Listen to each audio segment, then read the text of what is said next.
Pernah dengar tak orang tua-tua cakap kalau katak menyanyi tu tandanya hujan nak turun? Macam mana pula bunyi katak boleh dikaitkan dengan turunnya hujan? Kenapa bukan bunyi cicak atau bunyi ayam? Kalau ikut orang dulu, bunyi katak tu macam panggilan alam. Katak dianggap utusan kecil yang bagi tanda kepada manusia. Bila ia berbunyi, orang kampung pun siap sedia. Angkat kain di jemuran, simpan beras yang dijemur. Sebab tahu hujan akan datang.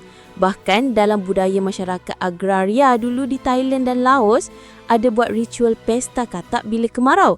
Sebab percaya katak boleh turunkan hujan dan kembalikan kesuburan tanah. Dari sudut sains pula, katak aktif berbunyi bila kelembapan udara naik. Suhu mula turun, tanah jadi lembap, itu semua tanda cuaca nak berubah. Dan paling menariknya, bunyi katak tu juga sebenarnya panggilan cinta tau. Katak jantan akan krok-krok kuat sebab itu masa paling sesuai cari pasangan. Sebab air hujan yang banyak membolehkan telur boleh menetas selamat. Maknanya, bunyi katak ialah tanda ekologi. Bukan katak panggil hujan, tapi ia respon pada suasana sebelum hujan dan masa mengawan. Jadi orang tua-tua tak silap.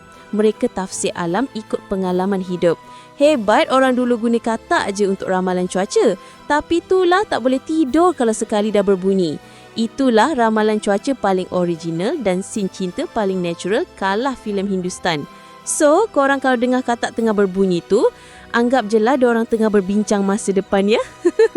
Tapi dari sini Min rasa, katak berbunyi ni bukan panggil hujan sebenarnya. Tapi panggil awet dia, betul tak?